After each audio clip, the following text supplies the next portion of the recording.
ज्ञान की पहचान बहस से होती है।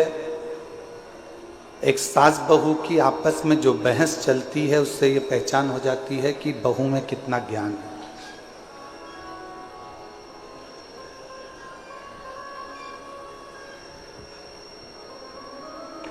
परिवार के किसी व्यक्ति की बहस चलती है तो उससे ये मालूम पड़ जाता है कि कौन के परिवार में कितना ज्ञान है।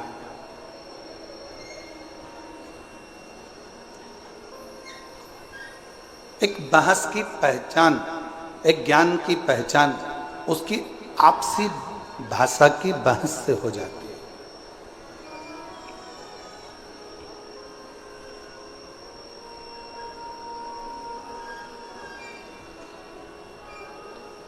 आप में कितना ज्ञान है, या आप किसी से तर्क कर रहे हो, वितर्क कर रहे हो, किसी से बातें कर रहे हो, किसी से बोल रहे हो, बहुत जल्दी पहचान में आ जाता है कि आपके अंदर कितना ज्ञान है, कितना ज्ञान भरा हुआ है, कितना ज्ञान आपके अंतर्गत समाहित है, कितना ज्ञान आपके अंतर्गत है।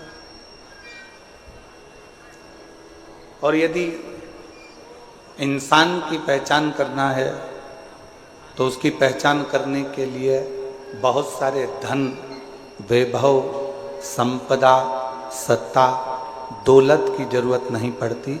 उसकी वाणी, उसकी बोली उसकी पहचान करा देती है कि उसमें कैसा इंसान है, कैसा व्यक्ति है और कैसा उसका व्यक्तित्व है।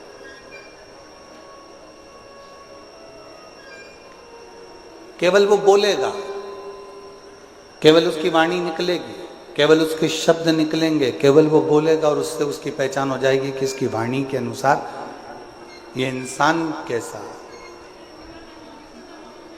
अब उसको परखने की जरूरत नहीं है, उसको बहुत जानने की जरूरत नहीं, उसको बहुत देखने की जरूरत नहीं, केवल उसको उसकी वाणी, उसकी शब्द, उसकी बोली ही उसकी पहचान बता देती है।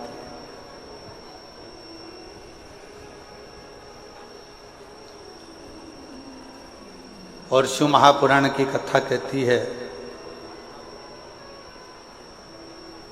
परिवार की पहचान किसी दूसरी चीज से नहीं होती, घर के संस्कार हमारे परिवार की पहचान बता देते हैं कि हमारा परिवार कैसा है। एक बच्चों का संस्कार,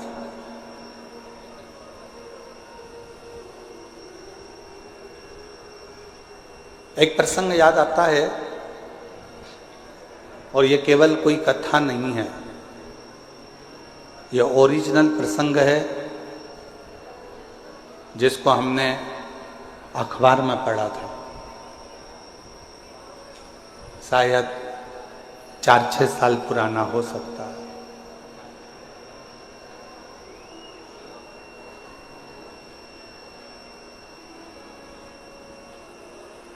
एक माता पिता ने अपने लड़के की शादी एक लड़की से पक्की कर दी।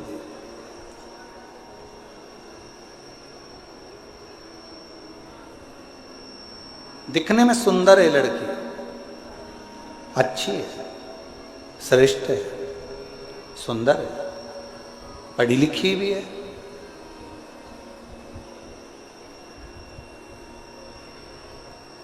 दिखने में उसकी सुंदरता भी है, पढ़ी लिखी भी है और अच्छी भी है। विवाह पक्का हो गया, सगाई हो गई, संबंध जुड़ गया।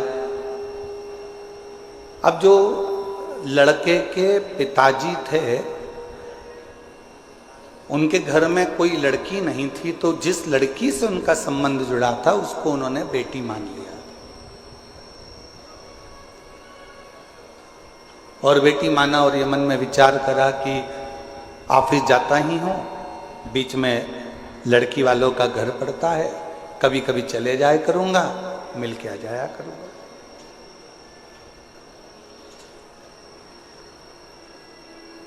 ये कोई कथा नहीं है, हमने अखबार में पढ़ा था, 6 साल 8 साल पहले का एक प्रसंग है जो आपको श्रवण करा।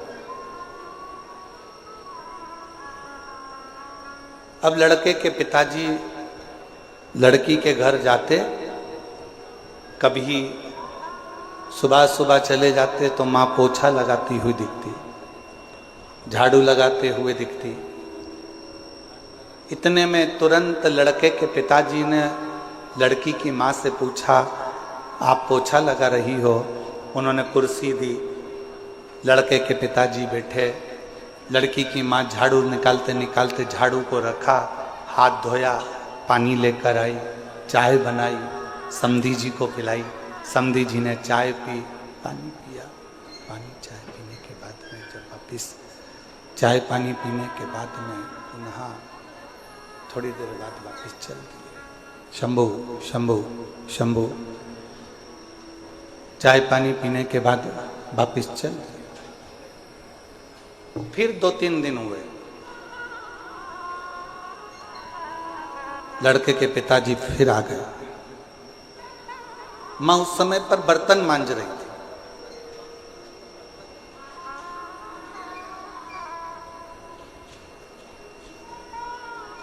ससुर जी ने पूछा, समधी जी ने पूछा, क्यों साहब समधी जी कहाँ गए? कहा वो काम से गए। बेटा काम से गया, बेटी अंदर है। अच्छा। समधी जी के लिए बर्तन मांगते मांगते छोड़कर फिर वो चाय लाई, पानी लाई। समधन ने चाय पानी पिलाया। समधी जी फिर चले गए। 1.5 महीने के बाद फिर समधी जी आ। समधन कपड़े धो रही थी, आवाज लगाई, दरवाजा खोला, फिर आए, फिर पूछा सब कहाँ हैं? तो कहा कोई वहाँ, कोई वहाँ, कोई वहाँ। हाथ धोया, पानी लाई, कुछ नाश्ता बना के रखा था, नाश्ता लेकर दिया। 15 दिन के बाद फिर समधी जी आए। सास ने, लड़की की माँ ने फिर वैसा किया वैसे किया। अब समधी जी ने एक पत्र लिखकर भेजा कि हमारी तरफ से ये रिश्ता कैंसिल करा जाता है,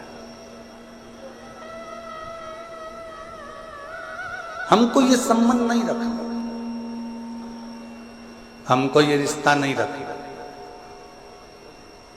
लड़की के माँ बाप ने पूछा, साहब आपका हमारा इतना अच्छा प्रेम है, संबंध है, फिर आप लड़का लड़की का ये संबंध क्यों नहीं रखना चाहते? तो लड़के के पिता ने पत्र भेजकर लिखा, हमें हमारे घर में बहू चाहिए जो अपने माँ बाप का आदर करती हो, वो आदर अपने सास ससुर का करे। अगर माँ घर में बर्तन मांज रही है और बेटी घर में मोबाइल चला रही हो, माँ कपड़े धो रही हो और बेटी लैपटॉप चला रही हो, माँ झाड़ू लगा रही हो और बेटी अपने कमरे में सो रही हो, माँ पूरे घर का काम कर रही हो और बेटी आराम से बैठकर अपने कमरे से बाहर ना निकल रही हो, तो हमको टेबल पर सजाने के लिए गुलदस्ता नहीं चाहिए, हमको बहू चाहिए, हमको बहू चाहिए। खूब पढ़ाओ बेटियों को। यशु महापुराण की कथा कहती है, शंकर जी की 6 लड़कियों को शंकर जी ने अलग अलग गुरु के गृह में पढ़ने के लिए भेजा था। शायद दुनिया का पहला पिता होगा जो अपनी बेटी को शिक्षा अध्ययन करने के लिए भेजे थे, वो देवाधिदेव महादेव थे, वो भगवान शंकर थे, वो भगवान शिव, वो उघड़दानी देवाधिदेव महादेव भगवान शंकर थे। खूब पढ़ाओ बेटी को, अच्छी एजुकेशन दिलाओ बेटी को, अच्छा कॉलेज दिलाओ बेटी को, अच्छे स्कूल में पढ़ाओ बेटी को, तुम्हारी कैपेसिटी से ज्यादा अध्ययन कराओ बेटी को। पर निवेदन है, अपनी घर की बेटी को एक संस्कार जरूर देना कि अगर माँ थकी हुई दिख रही हो तो बेटी कहे, मम्मी भले मैं ऑफिस से आई हूं, तुम बैठो, मैं चाय बनाकर तुम्हारे लिए भी लाती हूं और मेरे लिए भी लेकर आ। माँ आप रुको, थोड़ा काम मैं करती हूं, आप बैठे रहो, मम्मी टेंशन मत लो, मैं कर दूंगी ना, हो जाएगा ना, चिंता मत करो, चलो बैठो, पापा चिंता मत करो। जिस घर की बेटी का संबोधन, जिस बेटी के घर के शब्द अपने माँ बाप के लिए इस तरह के निकलते हैं, समझ लेना वो बेटी अपने ससुराल में थोड़ी तंगी में भी अपनी जिंदगी का बसर सही से कर सकती है, कर सकती। थोड़ी तंगाई आएगी, थोड़ी तकलीफ आएगी, पर उसमें भी वो अच्छे से जिंदगी का बसर कर सकती है, जिंदगी श्रेष्ठ जी सकती। आज के जमाने में हम सहनशीलता नहीं दे पा रहे। शिव महापुराण की कथा कहती है, परिवार की सबसे बड़ी पहचान होती है उसके घर के संस्कार। मेरे ओघड़दानी, मेरे शंकर भगवान के परिवार की सबसे बड़ी पहचान है उनके घर के संस्कार। राजा नहुष के घर में तकलीफ आई और शंकर भगवान की बेटी अशोक सुंदरी ने अपने पति के साथ कदम से कदम मिलाकर कार्य करना प्रारंभ किया। शिव जी के दामाद का नाम था राजा नहुष। शंकर जी की बेटी राजा नहुष के साथ ब्याही थी।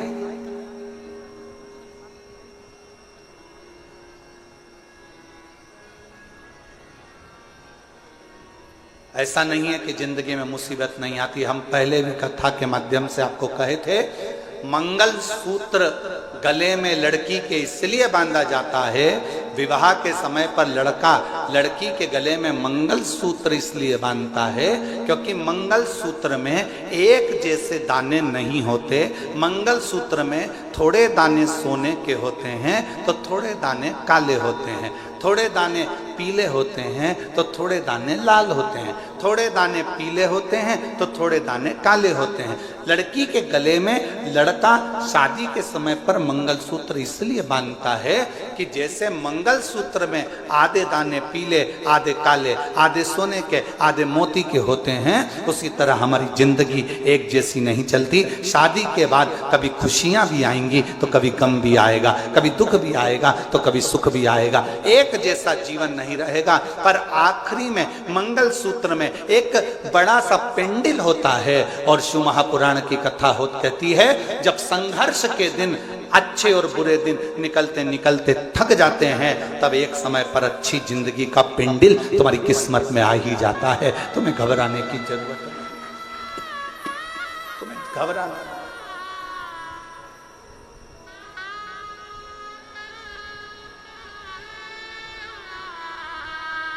एक अच्छे परिवार की पहचान, एक अच्छे परिवार की पहचान उसके घर के संस्कार से होती है। कैसा संस्कार है उसका, ये उसके घर की पहचान बता देती है। इसलिए फिर निवेदन है कि मत बुरे कर्म कर वरना, सब बोलो सब, भगवान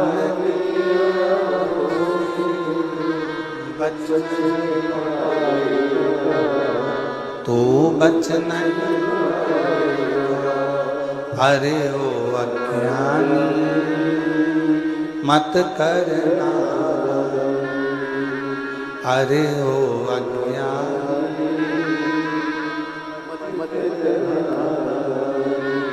तेरे तू ही पाएगा जैसा किया तूने, तेरे आगे मत बुरे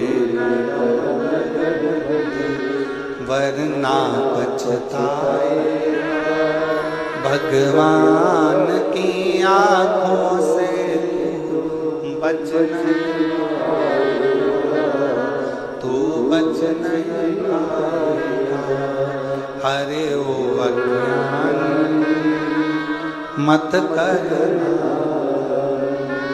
आप अच्छे परिवार की पहचान बताने का सबसे सुंदर तरीका है आपके घर का संस्कार।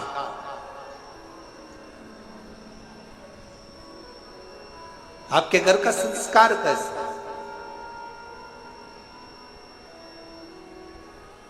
कोई आया,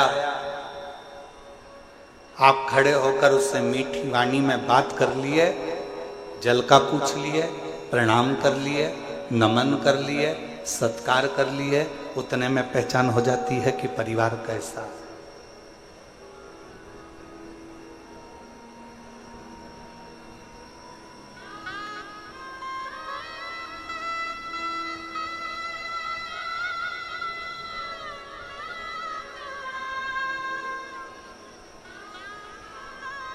कौन बना रहा है भोजन, कौन दे रहा है सेवा? महादेव महाराज जी प्रणाम करते हुए कहूंगा आपको, हो सकता है कि घर के लोगों को लगे, कल हम जब आए और आने के बाद ऊपर कक्ष में गए, हम प्रसाद पा रहे थे, तो हमने बच्चों से पूछा कि प्रसाद किसने बनाया? तो बच्चे बोले कि महादेव महाराज जी के ही यहाँ से, उनके ही परिवार की, उनकी ही माता जी और उनकी ही धर्मपत्नी आदि जो परिवार में बेटी और परिवार के सदस्य हैं, वही प्रसाद बना। तो हमने ललित महाराज जी को तुरंत कहा कि उनको धन्यवाद देना कि इतने आदरणीय होने के बाद भी उन्होंने अपना रसोई घर नहीं छोड़ा और प्रसाद बनाने की क्रमता जारी रखी, उसके लिए साधुता।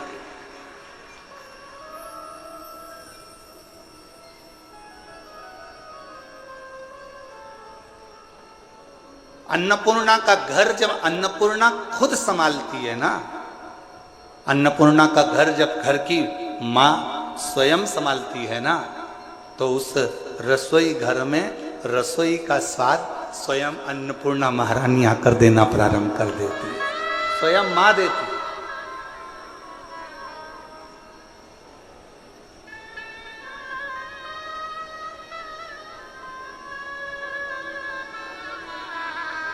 और यही प्रभु की कृपा है। हम हर जगह कथा करने जाते हैं तो कहीं ना कहीं हमको कहना पड़ता है कि कहना कि सब्जी में मिर्ची की मात्रा कम करो, कहना पड़ता है सब्जी में ये मात्रा ज्यादा करो, कोई मात्रा कम करो। पर पहली बार प्रसाद पाने के बाद ये कहना पड़ा कि सारी प्रसादी अन्नपूर्णा महारानी ने बनाई है, सब प्रसाद अच्छा स्वीकार। कहना ही नहीं पड़ा। क्यों? क्योंकि घर की मर्यादा, संस्कार और घर के नियम ये मूल हो। और एक चावल का दाना देखा जाता है हंडी का कि चावल पका कितना है, पूरी हंडी कितनी पकी है। हमने तुरंत फिर ललित महाराज से कहा, अब ये विश्वास कहता है कि जब इतना सुंदर प्रसाद यहाँ बना है तो चाकरवाड़ी में जो कथा हो रही है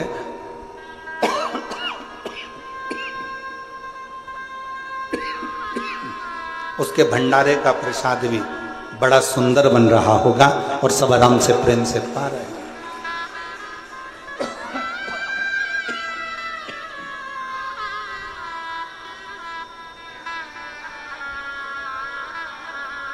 ये प्रेम बता देता है, ये आनंद बता देता है। शिव कथा कह रही है, भगवान शंकर का प्लेन जा रहा है, एकदम सूखा सूखा माई के गला पकड़ रहा है। शिव कथा कह रही है, भगवान शंकर का चरित्र कह रहा है, शिव तत्व कह रहा है, शंकर की कथा कह रहा है।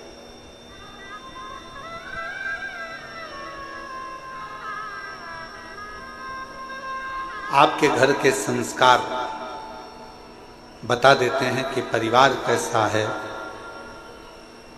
आपकी बोली बता देती है इंसान कैसा है। आपकी बहस एक दूसरे के प्रति तानाकसी बता देती है कि आपका ज्ञान कैसा है।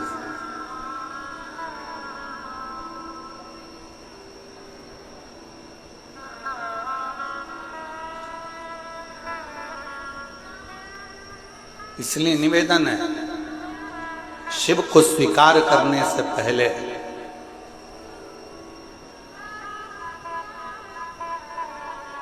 शिव को स्वीकार करने से पहले सतगुरु श्री संत ज्ञानेश्वर माउली जी की इस पवित्र धरा से कहूं मैं आपको कि शिव को स्वीकार करने से पहले अपने भीतर के अहंकार को, अपने भीतर की अभिमतता को, अपने भीतर के अहम को तुम्हें दूर फेंकना पड़ेगा। तब आपके भीतर शिव तत्व प्राप्त कर सकते हो। तब शिव को अपने अंदर आप बिठा सकते। कितना कठिन। देवराज नामक का ब्राह्मण कुल में जन्म ले लेता है, ब्राह्मण कुल में पैदा होता है, ब्राह्मण कुल में रहता है, ब्राह्मण के घर में जन्म लेता है, ब्राह्मण के कुल में जन्म लेता है और आखिरी में वो अपने पथ से भ्रष्ट हो जाता है।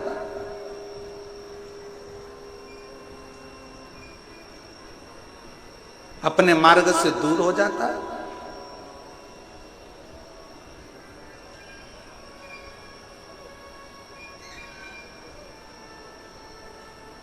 जरूरी नहीं है। एक साधारण से परिवार में चर्मकार जी के घर में भी एक बालक जन्म लेते हैं। संत श्री रविदास जी महाराज चमड़े का जूता बनाते बनाते भी संतों की श्रृंखला में प्रथम गिनती में आ जाते हैं। वो संत श्री रविदास जी हो जाते हैं।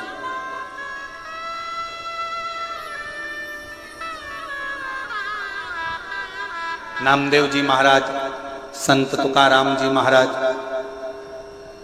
मुक्ताबाई, रामकृष्ण परमहंस जी, चैतन्य महाप्रभु जी, सबके चरित्र का स्मरण तो करिए।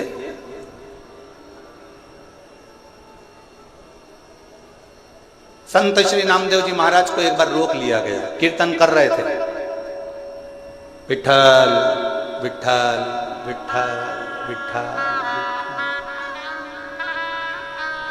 लगे हुए अपनी भक्ति में अलमस्त। नामदेव जी महाराज राम कृष्ण हरि जय राम कृष्ण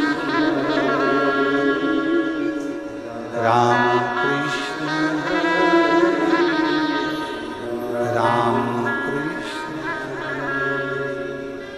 राम कृष्ण हरि जय राम कृष्ण हरि राम कृष्ण हरि जय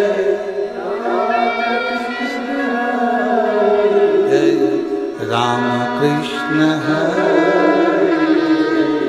राम कृष्ण राम कृष्ण राम पावन पावन नाम राम कृष्ण हरि पावन पावन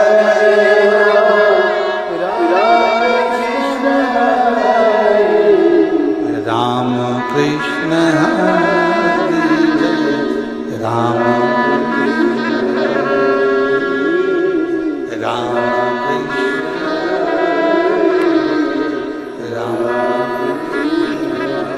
नामदेव जी महाराज अपने कीर्तन में डूबे हुए थे।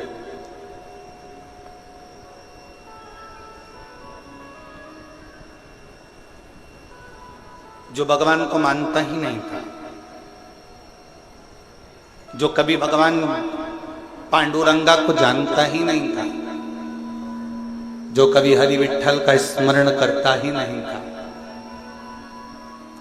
जिसने कभी मंत्र जाप नाम जाप कीर्तन किया ही नहीं था, उसने नामदेव जी को कीर्तन करते करते रोक दिया। एक बार रोका, नामदेव जी महाराज नहीं रुके, वो अपनी मस्ती में गुनगुनाते रहे, राम कृष्ण हरे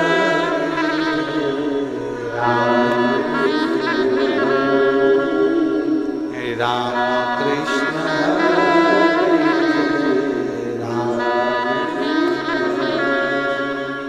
राम कृष्ण हरि जय, राम कृष्ण हरि जय, राम कृष्ण हरि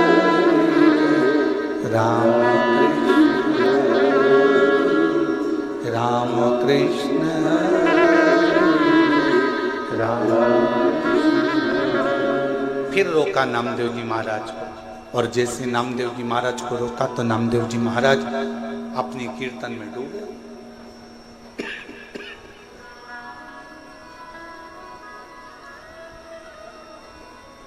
बार बार नामदेव जी को रोका जा रहा, नामदेव जी महाराज रुकते हैं। फिर रोका, फिर नहीं रुके। आखिरी में नामदेव जी महाराज थोड़ी देर स्तुप्त होकर खड़े हो गए, हाथ में वीणा और करताल।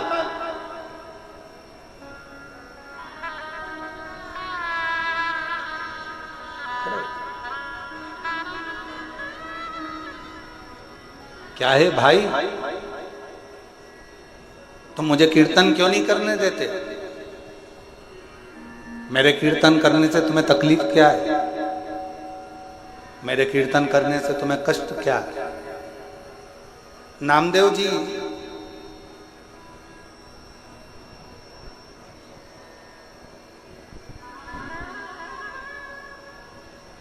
भगवान कभी दिखता ही नहीं है, तो फिर कीर्तन किसका कर रहे हो? नामदेव जी बोले, भगवान भले ना दिखे पर भगवान हमारे अंदर, तुम्हारे अंदर, संपूर्ण जगत के अंदर मेरा पांडुरंगा हरि विठ्ठल समाहित रहता है।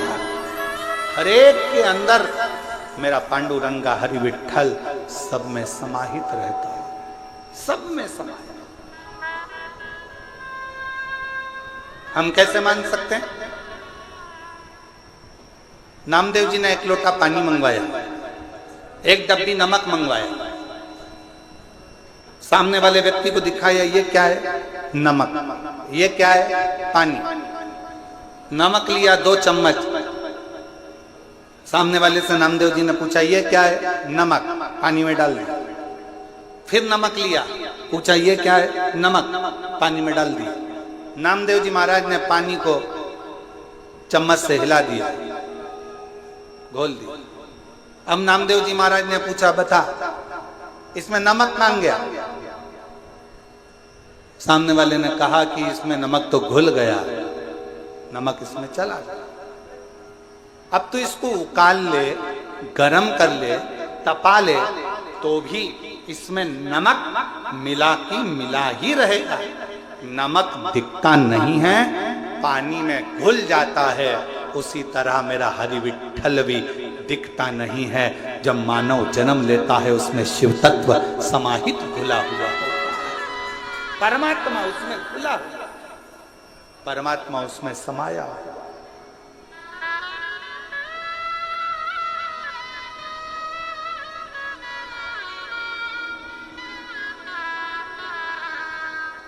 और उस परमात्मा को जानने के लिए कुछ नहीं करना, हमें देखना नहीं है, परमात्मा को महसूस करना। भगवान हमारे अंदर है कि नहीं, इसको महसूस करने के लिए ही हमारा कीर्तन, भगवान का मंत्र जाप, शिव महापुराण की कथा, भगवान का स्मरण, भगवत नाम, भगवान की कथा, ये सब हो।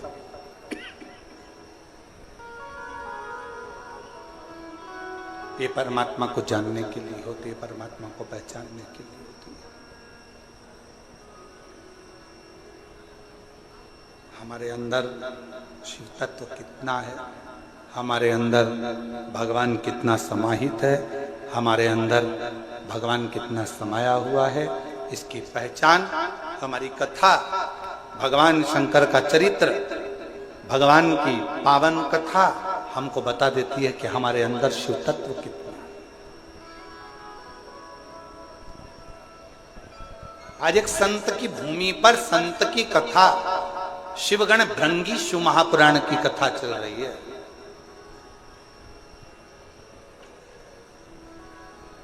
और कितना विचित्र शिव भक्त होगा, जरा विचार करिएगा। जिसने वर में मांग लिया था भगवान शंकर से कि अगर कोई पत्ती भंवरा झूठा भी कर दे तो तुम स्वीकार कर लेना, कोई पुष्प यदि भंवर भ्रमरा झूठा भी कर दे तो तुम स्वीकार कर लेना। और कितनी बड़ी शिव भक्ति होगी, जरा विचार करिएगा। भगवान को चढ़ने वाला फूल अगर धो लिया जाता है, उसको धो देते हैं, तो भगवान उस फूल को स्वीकार नहीं करता। भगवान को चढ़ने वाला फूल पेड़ पे से टूटता है और टूटा हुआ फूल भगवान को चढ़ता है तो भगवान स्वीकार करते हैं, पर धोया हुआ फूल भगवान स्वीकार नहीं करते, क्योंकि वो भंवरे का झूठा होगा तो शिव को स्वीकार।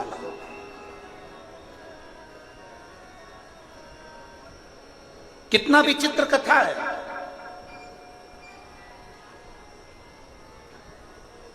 फूल को कब तोड़ा जाता है? जम के बोलो जरा। भगवान को चढ़ने वाले फूल को कब तोड़ा जाता है? नहाने के बाद कि नहाने के पहले? बोलते जाओ, उत्तर दो जल्दी। चाकरवाड़ी में बैठे हो, जरा अच्छी दमदारी से उत्तर दो। महाराष्ट्र वाले इतने धीमे बैठे रहेंगे तो हो गया कल्याण पूरे देश का। सारी बुलंद आवाज तो महाराष्ट्र से ही गूंजती है, जैसे छत्रपति संभाजी के लिए गूंजी थी।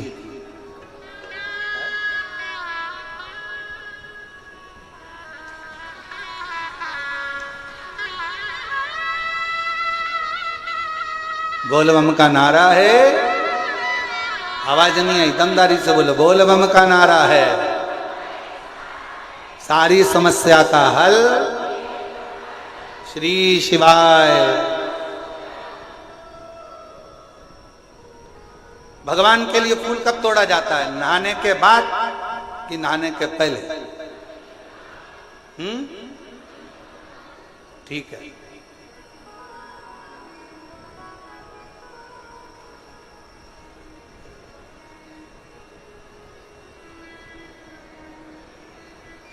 चलो अब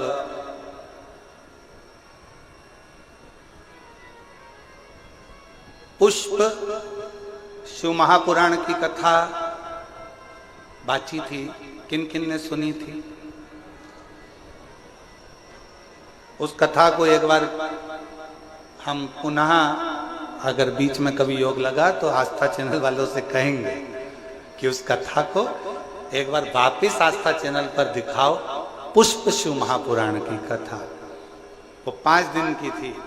उसमें पंच पुष्प का वर्णन किया था कि पुष्प, कौन सा फूल जमीन पर गिरा हुआ भी मेरे भगवान स्वीकार कर लेते हैं, कौन सा पुष्प जहरीला है जो किसी देवता पर नहीं चढ़ता वो भगवान स्वीकार कर लेते हैं, कौन सा पुष्प जिसको कीड़ा भी चख ले, भंवर भी झूठा कर दे, जिसको खंडित भी किया जाता है तो भगवान स्वीकार कर लेते हैं। कौन सा पुष्प?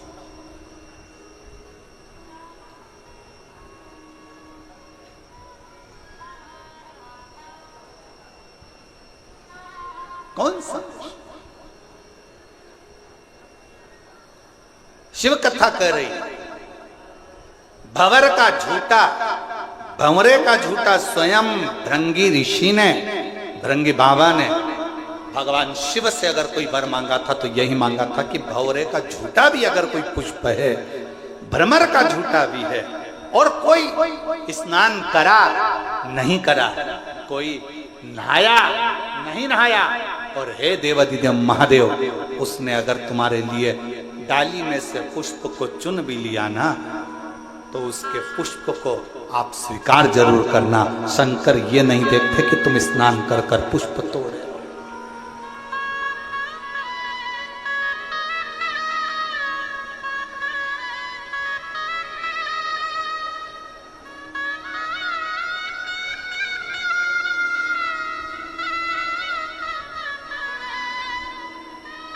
बस वो तो हृदय से मांगना, हृदय से। हे त्रिपुंडधारी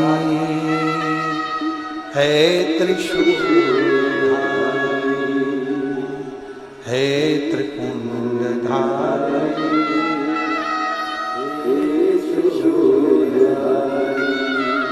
अपनी शरण में हमको अब ना लीजिए, अपनी शरण में हमको हे ना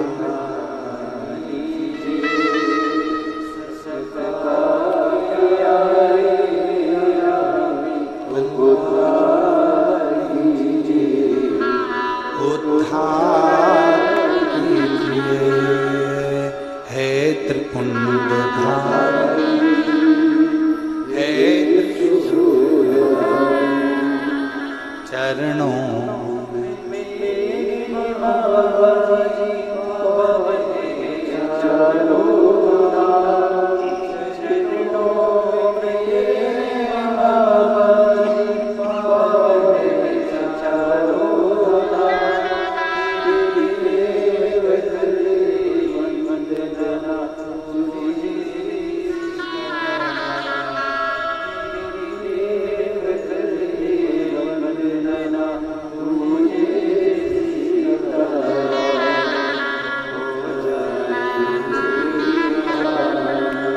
हो जाए पूरी कामना, उपकार कीजिए, सबका किया है मेरा भी कल्याण,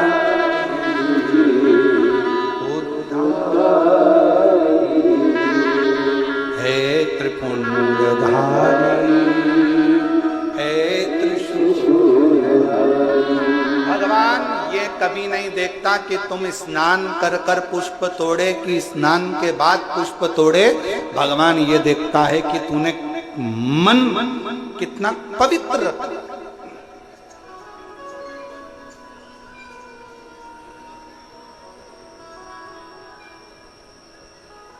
अब एक उत्तर दो चाकरवाड़ी वालों साहब, ए बीड़ जिले की जीजियों और जितने मेरे जीजा बैठे सब उत्तर देना, बेटियां बेटे सब उत्तर देना, मेरी माएँ भी उत्तर दें, मेरे बाबा भी उत्तर दें। मरने से पहले भगवान का नाम लेना जरूरी है कि नहाना जरूरी है? मरने के पहले, मैं मरने की बात नहीं पूछ रहा हूं, मरने के पहले भगवान का नाम लेना जरूरी है कि नहाना जरूरी है? चलो बोलो, जल्दी जल्दी बोलो। भगवान का नाम लेना जरूरी है। अब तुम्हारे पास में दो ऑप्शन सजाएं कि नहीं बहुत बदबू आ रही है, पहले मैं नहा लूं फिर मरूंगी, राम नाम बाद में लूंगी, कृष्ण नाम बाद में लूंगी, शिव नाम बाद में लूंगी, भगवान का नाम बाद में नहीं। प्राण छूटने वाले हैं, अंतिम क्षण चल रहा है, कोई नहीं देखेगा कि तुझे हॉस्पिटल में पड़े हुए कितने दिन हो गए, कितने दिन से तूने स्नान नहीं करा, कितने दिन से तू नहाया नहीं, कितने दिन से तूने ब्रश नहीं करा, कितने दिन से तू कभी स्नान नहीं कर पाया। कोई नहीं देखेगा, हर व्यक्ति एक बात कहेगा, अंतिम क्षण है, राम कहो अंतिम क्षण है, कृष्ण कहो अंतिम क्षण है, पांडुरंगा हरि विठ्ठल कहो अंतिम क्षण है, शिव का नाम लो अंतिम क्षण है, भगवान को याद करो। कोई नहीं कहेगा 8 दिन पहले नहाया था अभी तक नहाया नहीं, मरेगा तो नरक जाएगा, बैकुंठ जाएगा कि नहीं जाएगा, कोई नहीं कहेगा। सब कहेंगे अगर मरने से पहले भगवान का नाम ले लिया तो बैकुंठ तो चला गया, नहाया कि नहीं नहाया किसी को मतलब नहीं।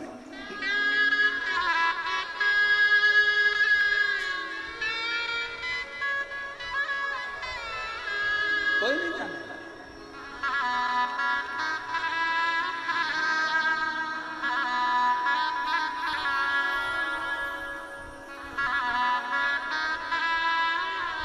कोई नहीं जानेगा महाराज, कोई नहीं पूछेगा। यहां सब शिव के होकर शिव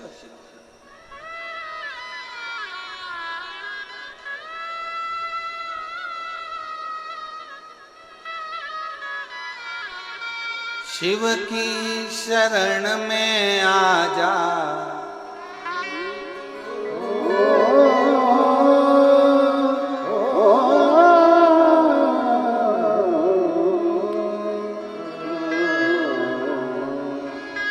शिव की शरण में आ जा, शिव की शरण में आ जा, भोले की शरण। एक बार आजा आजा शिव की शरण में, एक बार आजा भोले की शरण में आ जा, शिव की शरण में आ जा, भोले की शरण। शंभो।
गले मुंड माल राजे करे त्रिशूलधारी है, गले मुंड माल राजे करे त्रिशूलधारी है, गले मुंड माल राजे करे त्रिशूलधारी है, गले मुंड माल राजे करे त्रिशूलधारी है।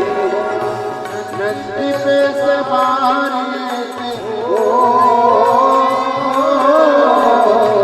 नंदी पे सवार भोले की शरण,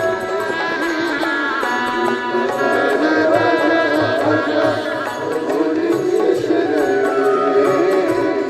एक बार आजा भोले की शरण। शरण में आ जा,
हरे भक्त रे किताबों में शिव की शरण भोले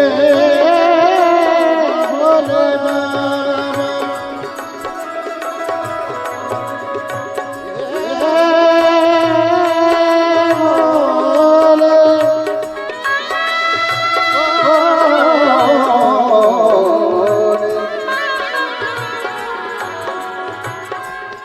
हरे भक्त रहता हूँ मैं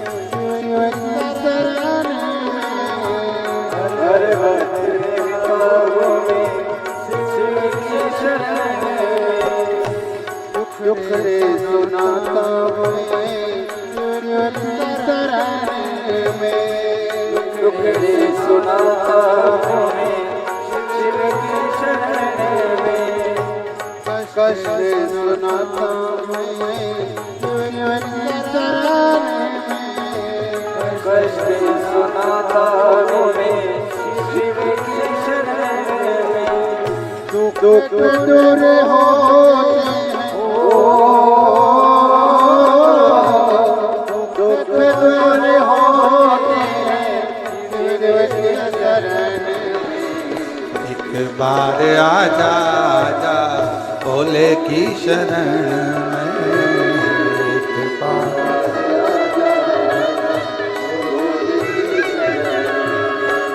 शिव की शरण में आजा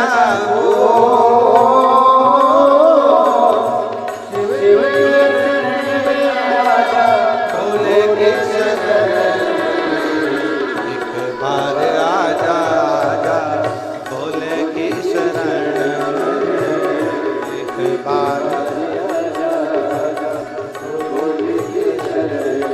ओ एक बार आजा आजा भोले की शरण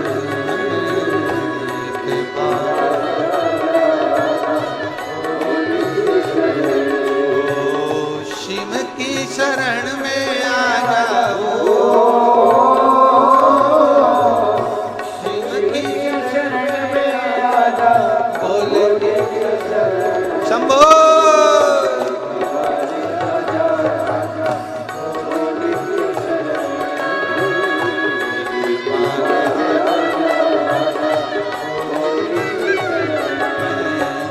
चंद्रमौली चंद्रशेखर भोले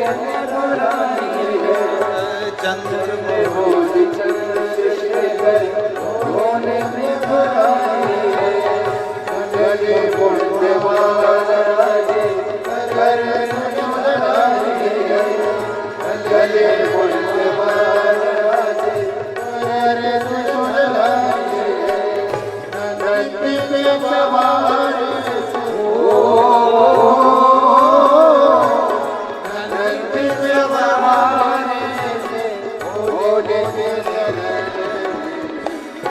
बार आजा आजा भोले की शरण एक बार आजा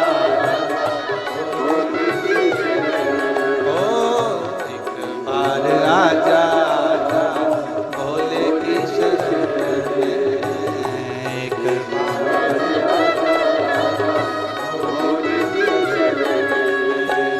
भोले की शरण में आ जाओ भोले की शरण में आजा बाबा की शरण में एक बार आजा आजा भोले की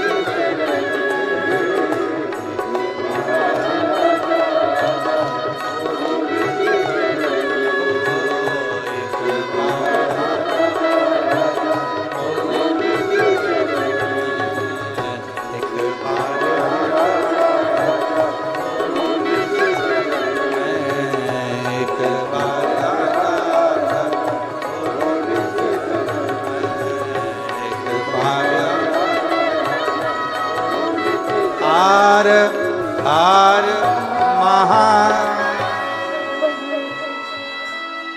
भगवान देवाधिदेव महादेव की पवित्र कथा कह अपने स्थान पर बैठकर बाबा को अपने मन का भाव हृदय से प्रार्थना करो, विनय करो, निवेदन करो, विनती करो। आज रवि प्रदोष है और भगवान देवाधिदेव महादेव का पवित्र आनंदमय दिवस है। भगवान देवाधिदेव महादेव को अपने मन का भाव बड़े हृदय से कहिए। जहाँ जगह मिले वहाँ बैठकर शिव जी को अपने मन का भाव कहिए, सब प्रार्थना करो। रवि प्रदोष है, कहते हैं रविवार का यदि प्रदोष पर्व पड़े ना, और शिव जी को 3 चीजें रवि प्रदोष के दिन दी जाती हैं। पहले नंबर पर 1 लोटा जल, दूसरे नंबर पर प्रदोष काल में दीपदान, और तीसरे नंबर पर भगवान शंकर के नाम का उच्चारण। पंचाक्षर मंत्र या षडाक्षर मंत्र या श्री शिवाय नमस्ते। अगर मौका लगा है तो बाबा को अपने मन से, भाव से, हृदय से प्रार्थना करो। सब साथ में बोलें और विनय करें। जिन जिन को आता है वो अपने साथ में बोलेंगे, सब प्रार्थना करेंगे। शंभू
भगवान देवादिदेव महादेव, भगवान शिव, ओगड़दानी, त्रिकालदर्शी, कैलाशी, अविनाशी भगवान शंकर की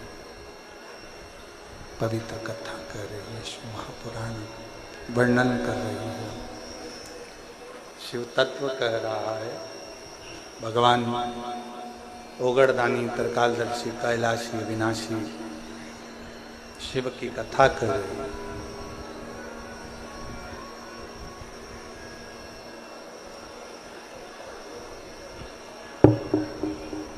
हरि विठ्ठल, पांडुरंगा, शिव, नारायण आप में और हम में, सब में समाये। कोई विभाजन नहीं है। देवराज नामक का ब्राह्मण कुल में जन्म लेने के बाद भी शिव को नहीं जानता।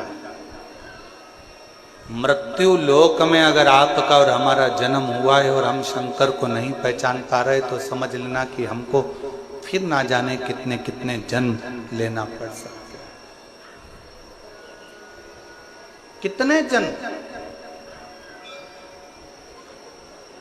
और जिसने जान लिया भगवान शंकर को, एक पत्र अच्छा है जी।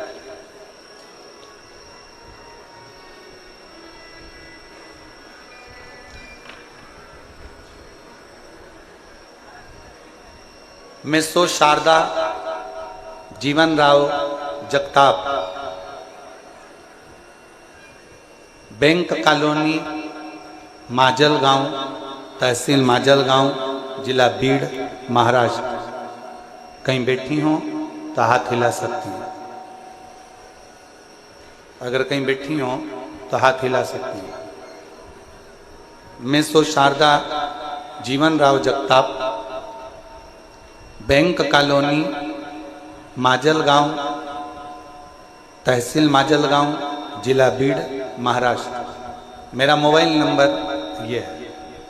कहीं बैठी हो तो हाथ हिला सकती हैं। बैठी हैं, हाथ हिला दें एक बार।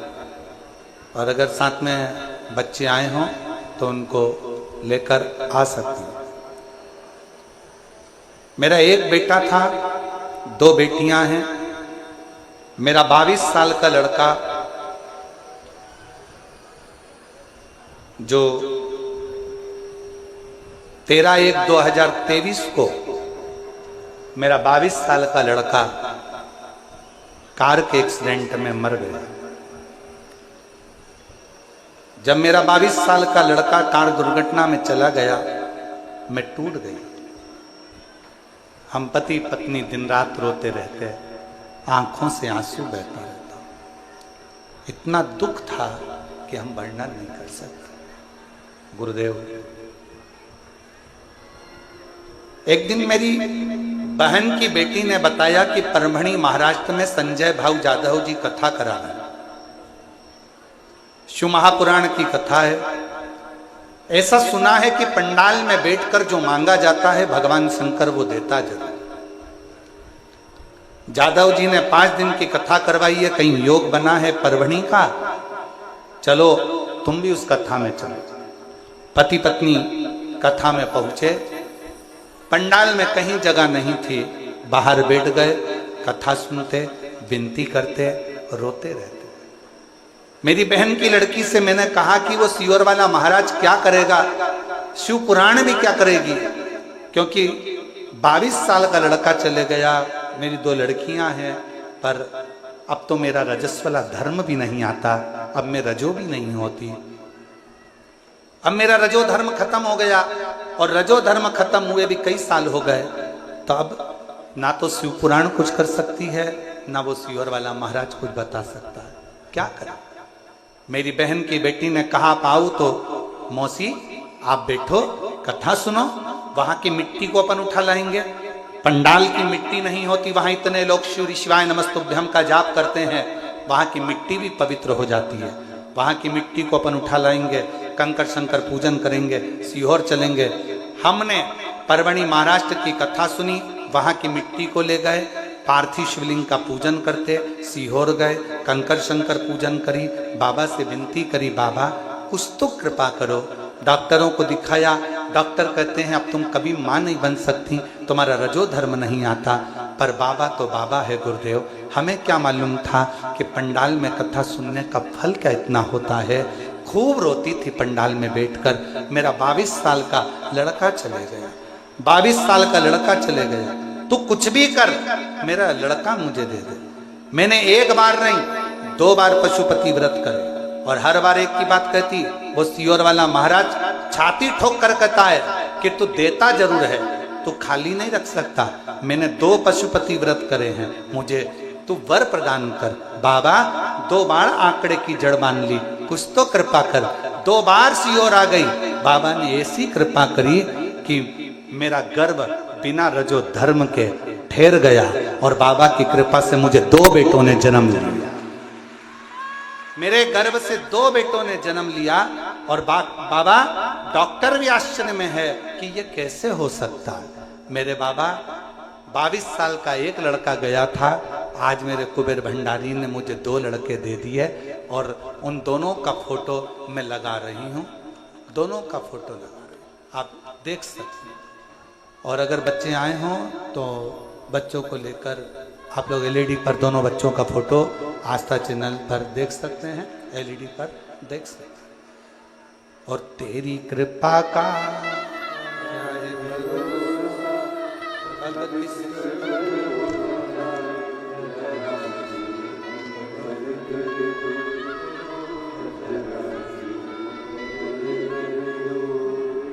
जिस पर भी हो गई तेरी कृपा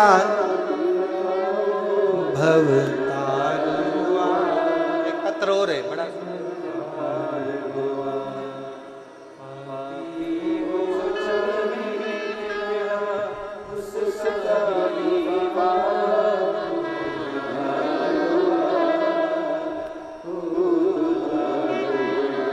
सुप्रिया संतोष के कान, पुणे की रहने वाली हूँ, बाबा को प्रणाम करती हूँ। कहीं बैठी हो तो पुणे से आई हैं, कहीं बैठी हो हाथ हिला सकती हैं। पुणे से संतोष के कान, पुणे से कहीं बैठी हो तो हाथ हिला सकती हैं। और आई हो तो बच्चे को लेकर, एक तो भीड़ ज़्यादा है ना, तो पीछे भी अगर कहीं बैठे हो तो हाथ हिला सकते हैं। सुप्रिया संतोष के कान, पुणे से रहने वाली हूँ। बाबा शादी के 15 साल हो गए थे लेकिन संतान नहीं थी, सारे डॉक्टरों से इलाज करवाया लेकिन कुछ भी ना हो पाया। मेरी माँ ने मुझे बताया कि टीवी पर कथा आती है और मेरी माँ आपकी कथा 2021 से सुनती आ रही है। मैंने आपने बताया हुआ सफेद आंकड़े की जड़ और पशुपति व्रत दोनों उपाय किए और बाबा की ऐसी कृपा हुई, मेरे घर में 15 साल के बाद 2024 में बेटे ने जन्म लिया। बाबा की कृपा से मैं बाबा को यहाँ प्रणाम करने के लिए आई। कहीं बैठी हो तो हाथ हिला सकते।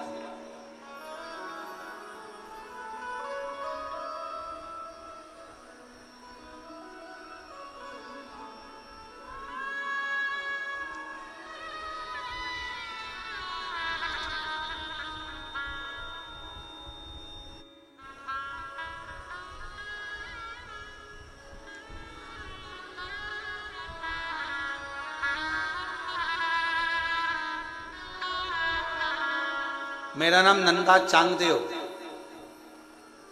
समाज से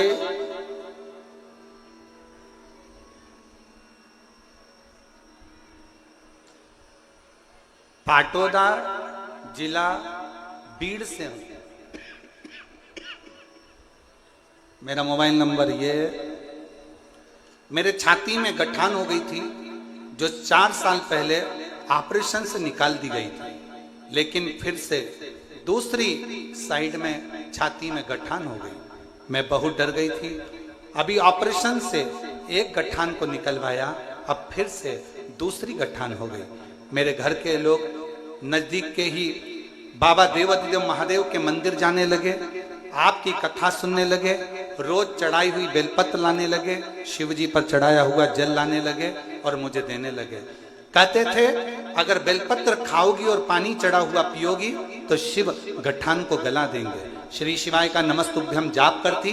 बाबा की ऐसी कृपा हुई गुरुदेव, मुझे दूसरी गठान का ऑपरेशन नहीं कराना पड़ा और बिना ऑपरेशन के ही मेरी गठान पूरी गल गई। मैं बाबा को यहाँ प्रणाम करने के लिए आई हूँ।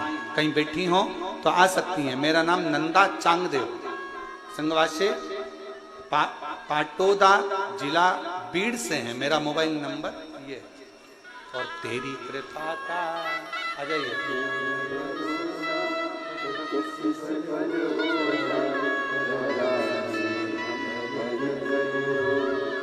जरा सी हम पर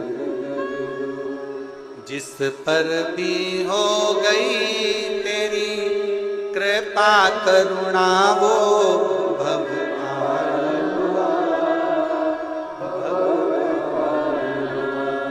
पापी हो चाहे जितना उसका भी बाबा उद्धार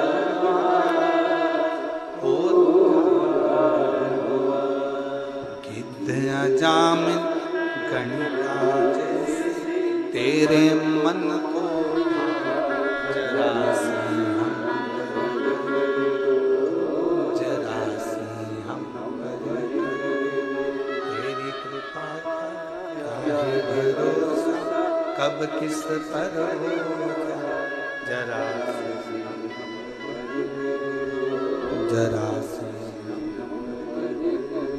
भगवान देवादिदेव महादेव से जो प्रार्थना करी जाए, निवेदन करा जाए, जो उससे विनय करी जाए, विनती करी जाए, उससे कहा जाए।